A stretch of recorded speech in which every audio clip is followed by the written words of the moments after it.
여러분, 안녕하세요. 오늘 하루도 평안하게 시작하셨나요? 식사는 맛있게 하셨고요. 요즘 창밖을 보면 햇살이 참 좋습니다. 어디론가 훌쩍 떠나서 꽃구경도 하고 흙냄새도 맡으며 산책하기 딱 좋은 계절이죠. 그런데 마음은 굴뚝 같은데 몸이 따라주지 않아서 속상하신 분들, 혹시 지금 이 방송 듣고 계신가요? 아이고, 나는 이제 늙어서 다 틀렸어. 5분도 걷기 힘든데 무슨 산책이야. 하면서 한숨 쉬고 계시지는 않은지 모르겠습니다. 오늘 제가 드릴 말씀은 바로 그런 분들을 위한 이야기입니다. 허리는 별로 안 아픈 것 같은데 이상하게 조금만 걸으면 다리가 터질 것 같고 저리고 땡겨서 길 한복판에 쭈그리고 앉아 쉬어야 하는 분들. 마트 가서 장 보실 때 쇼핑카트에 팔을 딱 기대고 몸을 구부리면 세상 그렇게 편할 수가 없는데 카트 없이 그냥 걸으면 종아리가 묵직해져서 걷기 힘든 분들. 네, 맞습니다. 오늘 주제는 바로 척추관 협착증입니다. 병원에서 협착증입니다 라는 진단을 받으면 우리 어머님 아버님들 덜컥 겁부터 나십니다. 머릿속에 수술이라는 두 글자가 둥둥 떠다니면서 밤잠 설치시기도 하지요. 내 친구 김 씨도 수술하고 못 일어나다던데, 나이 들어서 칼 대면 안 된다던데, 이런저런 걱정에 밤맛도 잃으셨을 거예요. 자, 여러분, 지금 하던 일 잠시 멈추시고 제 목소리에 귀 기울여 보세요. 물 한 잔 드시면서 편안하게 들으세요. 결론부터 말씀드리면 너무 걱정하지 않으셔도 됩니다. 오늘 제가 이 20분 동안 협착증이 도대체 뭔지, 수술을 꼭 해야 하는지, 아니면 안 하고도 낫는 방법이 있는지 아주 속 시원하게 그리고 아주 쉽게 풀어드릴게요. 먼저 적을 알고 나를 알면 백전백승이라고 하죠. 내 몸을 괴롭히는 이 협착증이라는 놈이 도대체 정체가 뭔지부터 알아야 합니다. 이름이 좀 어렵죠? 척추관 협착증. 쉽게 설명해 드릴게요. 우리 몸의 등 뒤를 만져보면 척추뼈가 만져지잖아요. 그 뼈 안쪽에는 뇌에서부터 내려오는 아주 중요한 신경다발이 지나가는 통로가 있어요.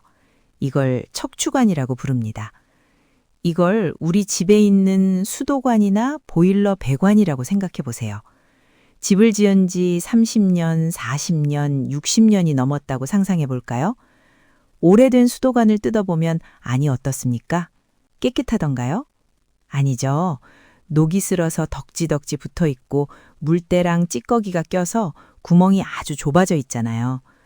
그러면 물을 틀어도 물이 시원하게 콸콸 안 나오고 졸졸졸 나오거나 중간에 막혀서 압력이 높아지겠죠? 우리 허리도 똑같습니다.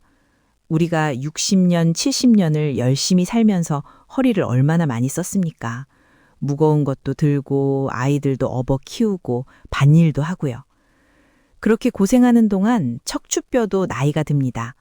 뼈마디가 굵어지기도 하고 뼈와 뼈를 잡아주는 인대가 두꺼워지기도 하고 디스크가 납작해져서 튀어나오기도 해요. 마치 수도관에 녹이 쓰는 것처럼 신경이 지나가는 통로인 척추관 안쪽으로 불필요한 조직들이 자라 들어오는 겁니다. 그럼 어떻게 될까요? 신경은 전선이랑 같아서 뇌에서 다리로 움직여라, 감각을 느껴라 하고 신호를 보내야 하는데 통로가 좁아져서 신경이 꽉 목이 졸리는 상황이 되는 거예요. 신경이 눌리니까 피도 잘 안 통하겠죠? 그래서 다리가 저리고 시리고 남의 살 같고 불타는 것 같기도 하고 그런 증상이 나타나는 겁니다. 여기서 아주 재미있는, 아니 환자분들 입장에서는 아주 중요한 특징이 하나 있습니다. 선생님, 저는 허리 디스크 아닌가요? 하고 묻는 분들이 계신데요. 디스크랑 협착증은 아주 큰 차이가 있어요. 이걸 알면 내가 뭔지 대충 짐작할 수 있습니다. 허리 디스크 환자분들은요, 허리를 앞으로 숙이면 아이고 아이고 하면서 더 아파하세요. 디스크가 뒤로 밀려 나오면서 신경을 누르거든요. 그런데 협착증 환자분들은 정반대입니다. 허리를 펴거나 뒤로 젖히면 아프고 앞으로 꼬부랑 할머니처럼 숙이면 안 아파요. 왜 그럴까요? 허리를 뒤로 젖히면 척추관 뒤쪽의 인대가 접히면서 신경 통로가 더 좁아져요. 안 그래도 좁은 방에 벽까지 밀고 들어오는 격이죠. 반대로 허리를 앞으로 숙이면 척추관 공간이 일시적으로 넓어집니다. 숨통이 트이는 거예요. 그래서 협착증 있으신 분들이 길 가다가 자꾸 쪼그리고 앉는 겁니다. 앉으면 허리가 굽어지니까 편해지거든요. 할머니들이 유모차나 보행 보조기를 밀고 다니면 하나도 안 아프네, 심리도 가겠네 하시는 이유가 바로 여기에 있습니다. 허리를 약간 숙인 자세가 되니까 신경이 편안해하는 거죠. 어떠세요? 이제 내 몸이 왜 그럴 때 편했는지 이해가 가시죠? 자, 이제 병을 알았으니 치료 이야기를 해봅시다. 가장 궁금해 하시는 거, 수술해야 됩니까? 제가 자신 있게 말씀드립니다. 협착증 진단받으신 분들 10명이 계시다면 그중에 수술이 꼭 필요한 분은 1명, 많아야 2명입니다. 나머지 8명, 9명은 수술 없이 내 허리 그대로 보존하면서 치료할 수 있습니다. 정말이에요. 제가 환자분들 달래드리려고 하는 빈말이 아닙니다. 에이, 나는 주사 맞아도 그때뿐이던데 하시는 분들 계시죠? 치료의 원리를 알고 받으시는 거랑 모르고 받으시는 건 천지 차이입니다. 비수술 치료가 어떤 게 있는지, 왜 효과가 있는지 하나씩 짚어드릴게요. 첫 번째는 약물 치료입니다.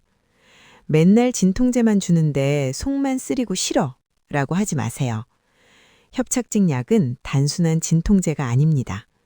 혈관을 확장시켜서 신경으로 가는 피를 잘 돌게 해주는 약도 있고 신경 자체의 예민함을 줄여주는 약도 있어요.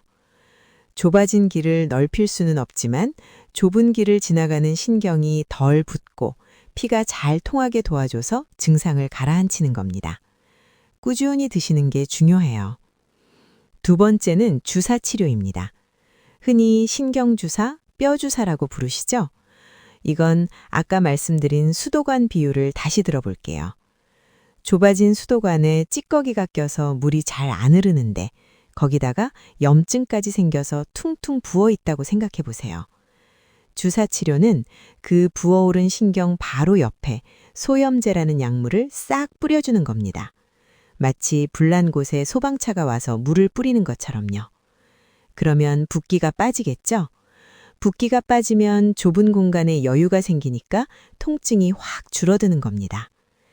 단, 이 주사는 너무 자주 맞으면 안 좋다는 말 들어보셨죠? 맞아요.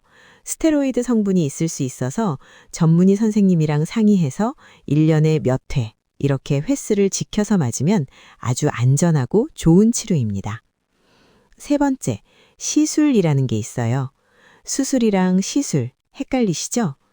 수술은 피부를 째고 뼈를 깎아내는 거라면 시술은 아주 얇은 관을 꼬리뼈 쪽으로 쑥 집어넣어서 하는 거예요. 신경 성형술 혹은 풍선 확장술 들어보셨나요? 좁아진 척추관 안에 얇은 관을 넣고 그 끝에 달린 풍선을 훅 불어서 좁아진 틈을 벌려주는 겁니다. 그리고 유착된 찌꺼기들을 약물로 씻어내고요. 이건 전신 마취도 안 하고 입원도 거의 필요 없어요. 당일에 시술받고 걸어서 집에 가실 수 있습니다. 수술은 무섭고 약으로는 안 듣는 분들에게 아주 좋은 중간 단계의 치료법이죠. 그리고 마지막으로 정말 중요한 운동과 물리치료입니다. 이건 제가 뒤에서 따로 자세히 말씀드릴게요. 이렇게 다양한 방법들이 있어요. 이런 치료들을 단계별로 차근차근 밟아가면서 한 3개월에서 6개월 정도 꾸준히 관리하시면요. 거짓말처럼 요즘은 살만하네 하는 순간이 옵니다. 협착증은 감기처럼 싹 낫는 병이 아니라 고혈압이나 당뇨처럼 관리하면서 데리고 사는 친구라고 생각하셔야 해요.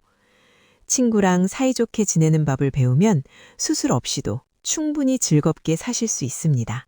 자, 그런데요, 여러분. 무조건 수술은 나쁜 거야. 절대 안 해. 라고 고집 피우시면 큰일 나는 경우가 있습니다. 호미로 막을 것을 가래로도 못 막는 상황이 올 수 있거든요. 지금부터 제가 말씀드리는 3가지 신호가 오면 그때는 지체하지 말고 수술 잘하는 병원을 찾으셔야 합니다.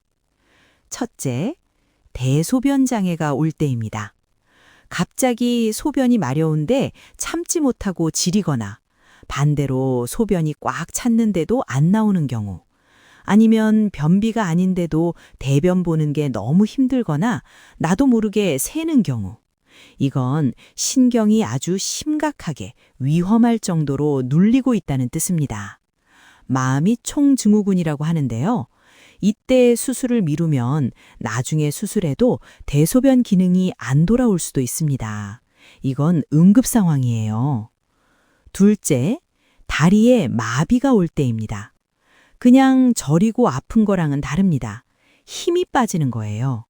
걸을 때 자꾸 발목이 힘없이 툭툭 떨어지거나 슬리퍼가 자꾸 벗겨지시나요?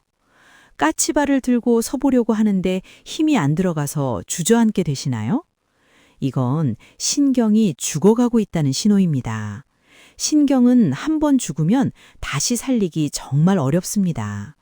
마비가 오기 시작하면 더 늦기 전에 신경을 풀어주는 수술을 해야 합니다. 셋째, 비수술 치료를 3, 6개월 했는데도 걷는 거리가 50m도 안 될 때입니다. 주사도 맞고 시술도 하고 좋다는 거 다 해봤는데도 여전히 집 앞 슈퍼마켓 가는 것도 힘들어서 5번을 쉬어야 한다면요. 이건 삶의 질이 너무 떨어지잖아요. 나는 죽어도 수술은 안 해 하면서 집 안에만 갇혀 계시면 우울증 오고 다리 근육 다 빠지고 심폐기능 떨어지고 오히려 전신 건강을 다 망치게 됩니다. 이럴 땐 수술이 내 인생을 다시 찾아주는 선물이 될 수 있습니다. 요즘 수술 기술 정말 좋아졌습니다. 예전처럼 등 뒤를 크게 째고 뼈를 쳐내는 큰 수술만 있는 게 아니에요. 요즘은 양방향 내시경이라고 해서 아주 작은 구멍 2개만 뚫고 내시경을 보면서 좁아진 부분만 싹 긁어내는 수술을 많이 합니다. 수혈도 거의 필요 없고 다음날 바로 걸어 다니실 수 있어요. 70대, 80대 어르신들도 안전하게 받으십니다. 그러니까 너무 공포심 갖지 마시고 제가 말한 3가지 경우에는 꼭 의사 선생님과 상의하셔야 해요. 아셨죠? 자, 이제 병원 치료 말고 우리 어머님, 아버님이 댁에서 스스로 할 수 있는 것들을 알려드릴게요. 이게 어쩌면 주사보다 더 중요할 수 있습니다. 가장 많이 물어보시는 질문. 원장님, 어떤 운동이 좋아요? 협착증 환자분들에게 최고의 운동은 실내 자전거 타기입니다. 왜냐고요? 자전거를 타려면 핸들을 잡으려고 허리를 약간 앞으로 숙이게 되죠. 아까 제가 뭐라 그랬죠?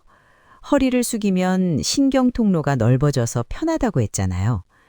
그래서 협착증 환자분들은 걷는 것보다 자전거 타는 걸 훨씬 편해하시고 오래 하실 수 있습니다. TV 보시면서 하루에 30분씩만 실내 자전거 타보세요. 허벅지 근육이 튼튼해지면 허리로 가는 부담이 확 줄어듭니다. 그 다음은 물속에서 걷기나 수영입니다. 물에 들어가면 부력 때문에 체중 부담이 없잖아요. 허리에 충격을 안 주면서 근력을 키울 수 있는 아주 좋은 운동입니다. 배영이나 자유형은 좋지만 허리를 뒤로 젖히는 접영이나 평영은 피하시는 게 좋아요. 그럼 반대로 절대 하지 말아야 할 운동은 뭘까요? 바로 내리막길 걷기입니다. 등산 가시는 건 좋은데 내려오실 때가 문제입니다. 산을 내려올 때는 허리를 뒤로 젖히게 되거든요. 그러면 척추관이 좁아지면서 신경을 콱 누릅니다. 등산 다녀와서 며칠 동안 꼼짝 못하고 누워 계시는 분들 많아요. 가급적 평지 걷기를 추천합니다. 그리고 또 하나, 아프니까 꼼짝 말고 누워만 있어야지 하시는 분들 절대 안 됩니다. 누워만 있으면 근육이 눈 녹듯이 사라져요. 우리 몸을 지탱해 주는 건 뼈가 아니라 근육입니다. 아프더라도 진통제 드시고 통증을 좀 줄인 상태에서 살살 움직이셔야 해요. 걷는 게 정 힘들면 누워서 다리 들기 운동이라도 하셔야 합니다. 그래야 이깁니다. 아, 그리고 뱃살. 이거 참 민감한 이야기지만 체중 관리 꼭 하셔야 해요. 배가 나오면 무게중심이 앞으로 쏠리면서 허리가 자꾸 뒤로 젖혀지게 됩니다. 척추관이 좁아지는 자세가 저절로 되는 거죠. 1kg만 빼도 허리가 느끼는 부담은 5kg이 줄어든다고 생각하시고 식사량 조금만 조절해 보세요. 자, 여러분. 오늘 꽤 긴 시간 동안 저와 함께 허리 협착증에 대해 알아봤는데요. 어떠세요? 이제 조금 감이 잡히시나요? 오늘 이야기를 정리해 보자면 이렇습니다. 첫째, 협착증은 수도관이 낡아서 좁아진 것과 같다. 둘째, 허리를 앞으로 숙이면 편하고 뒤로 젖히면 아프다. 셋째, 10명 중 9명은 수술 없이 치료할 수 있으니 겁먹지 말자. 넷째, 하지만 마비가 오거나 대소변 장애가 오면 그때는 수술이 답이다. 다섯째, 실내 자전거 타기와 평지 걷기로 꾸준히 관리하자. 여러분, 협착증은 불치병이 아닙니다. 나이가 들면서 생기는 자연스러운 변화 중 하나일 뿐이에요. 흰머리 생기고 주름살 생기는 거랑 비슷합니다. 조금 불편할 수는 있어도 잘 달래고 관리하면 평생 내 다리로 걸어 다니실 수 있습니다. 이제 다 끝났어 라고 포기하지 마세요. 오늘부터라도 당장 실내 자전거 페달을 밟아보시고 병원 가서 적극적으로 치료도 받으세요. 선생님, 저 이제 살만해요. 어제는 꽃 구경도 다녀왔어요. 하면서 웃으시는 날이 반드시 올 겁니다. 혹시 오늘 방송 들으시면서 궁금한 점이 생기셨다면 댓글로 남겨주세요. 제가 다음 시간에 꼼꼼하게 읽어보고 답변해 드릴게요. 다음 시간에는 협착증 환자분들이 집에서 수건 한 장으로 할 수 있는 아주 시원한 스트레칭 방법을 준비해서 오겠습니다. 지금 걷는 게 조금 힘들더라도 마음만은 누구보다 활기차게. 오늘도 허리 펴고 가슴 펴고 건강한 하루 보내시길 바랍니다. 여러분의 구독과 좋아요는 저에게 큰 힘이 됩니다.